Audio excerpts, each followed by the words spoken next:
don't want to do this. I don't think I can do it. And she said, get back in the car. Like, Right. that's a clear directive. Like, you clearly crossed a line there. And I think the same can be said in this case. Someone is teasing you and taunting you and sending you this stuff. Break dishes. Didn't Rihanna have that song? I'm breaking dishes. Break some dishes. Lord knows I have I hate opened you so many a much sets right in my now. house. Got a cup Like from you this set, couldn't. a dish from that one, right? Break your dishes. Do what you need to do. Get upset. Call one of your mini sisters. Sit in on somebody fashion shoot. Do whatever you need to do to get your mind away from that. But you took it upon yourself to not. I mean, you told a story. It was a narrative. These Yeah. were Allegedly. several. Allegedly, Allegedly. allegedly. So here's Allegedly, you posted several photos up on the Instagrams, which people took screenshots of and then reposted on Twitter. And somehow it ended up in my Twitter feed because someone that I follow retweeted it. And I'm like, I don't, what, why, right. why, And there it is. what is, who is this? Why is this And in my there, feed? Like, there it what is is. Like really going on? you can't avoid it. And in that, like that's the part about it that is um frustrating, right? Because either you totally opt out of social media, or you kind of tacitly comply with this craziness, right? Um, and I think that's the other piece about it, that I think it also has to be noted that the fact that the Kardashians are a household name makes this a different case to begin with. And I would imagine that for somebody like him who's grown up in the context of having cameras in your house and following you and all of your siblings around for the majority of your formative years, like at least since he was a late teen, right? He's grown up with this as the quote unquote norm. Yes, you're right. I would imagine it probably is more difficult for him to discern reality from scripted reality. If you're Okay. constantly used to everything you're doing being open to public consumption, it probably was really easy for him to allegedly hit post on those pictures. And It I hear probably that. wasn't that much of a distinction of him thinking, well, we've been on running reruns and marathons for the past X number of years, so I'm just gonna put these pictures up.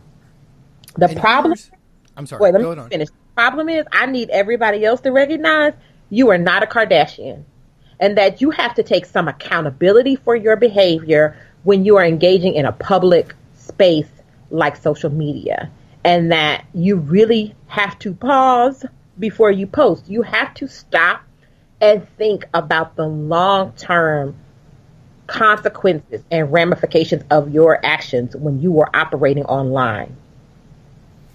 And I hear that, and I apologize for interjecting, but It's okay. I gotta tell you, I'm jumping in my seat over here.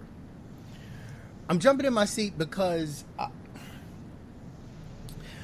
as a working class brother from New York, I say to myself, I pay good money for health care and utilize it accordingly.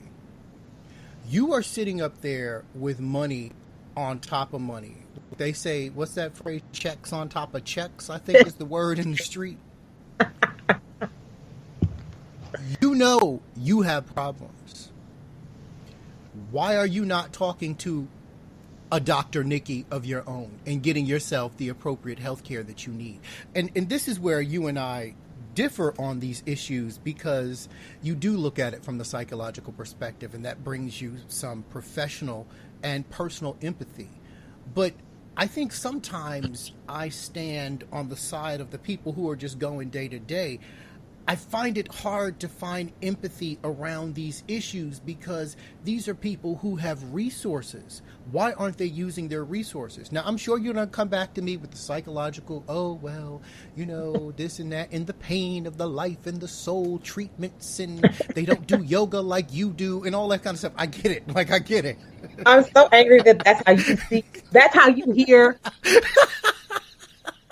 my use of my professional training. That is exactly what That's you in session. Let's do yoga. We feel the pain. No. No, I know you well enough to know that's not the case. But do you see where I'm coming from? Like to the average person that we were I just don't know. speaking to, and you're You know, saying like pause before you post. But to that, like that average person doesn't have the luxury of those resources. And so I'm going to throw this argument at you. If the average person did this without access to certain resources, I could understand it more than a Rob Kardashian allegedly doing this. Because that Rob Kardashian has access to resources to help. He has people around him, or could potentially have people around him, who would bring him to pause to do this kind of thing. We're not talking about one photo, one post. We're talking about a series of posts that eventually led to you being banned from Instagram.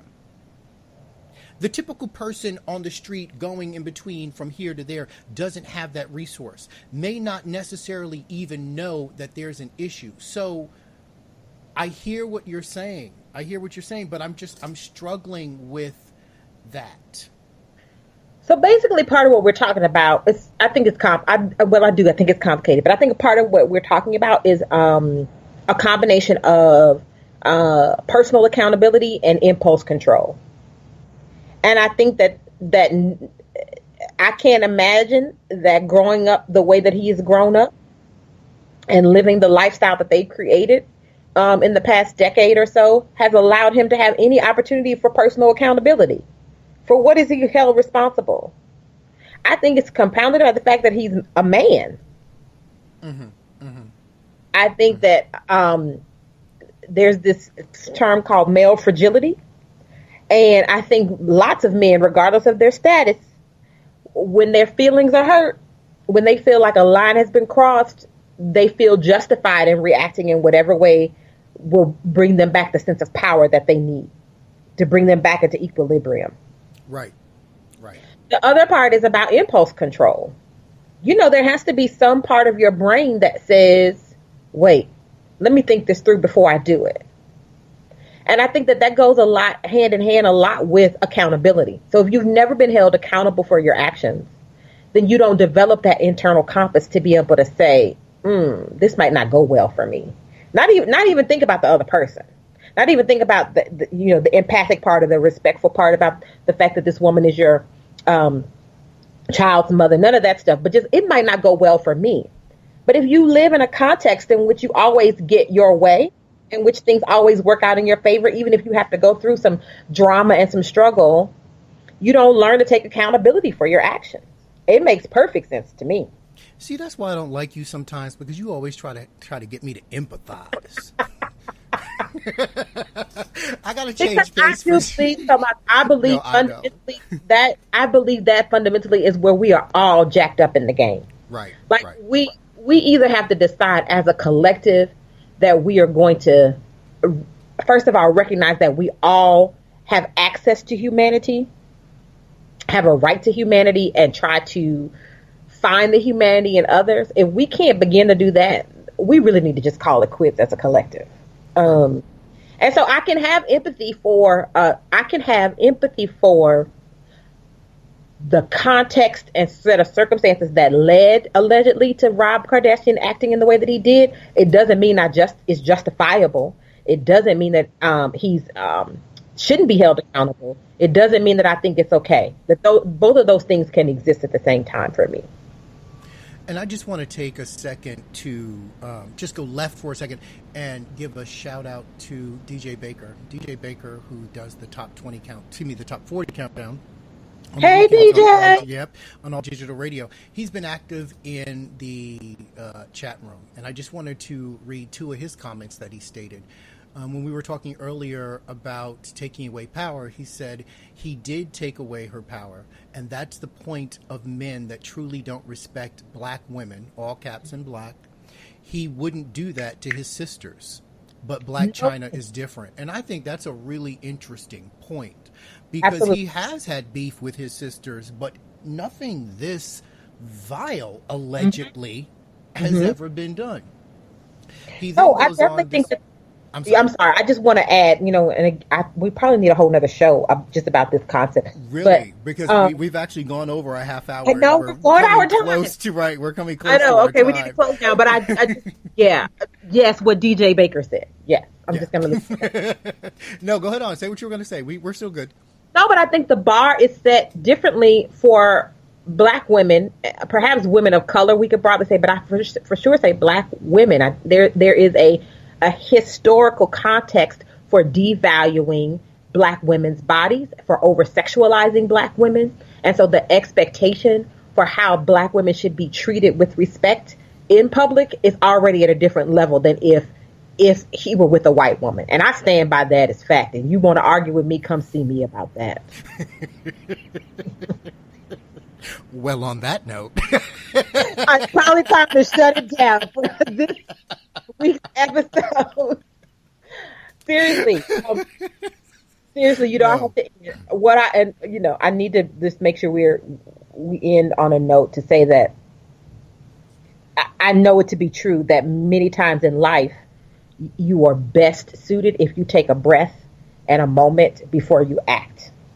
That there's always opportunity to see something from a different perspective, to respond to something in a different way if you just take a pause before you post. that concludes today's rebroadcast of Pause Before You Post.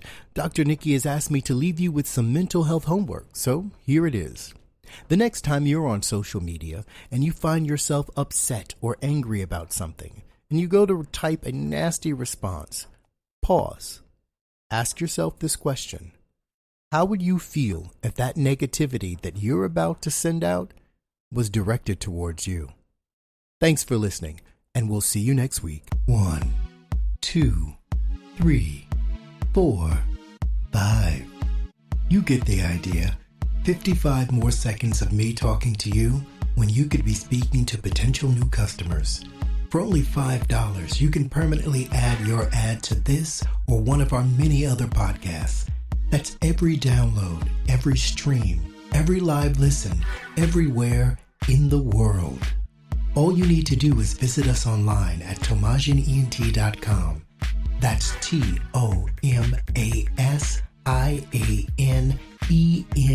TOMASIANENT.com.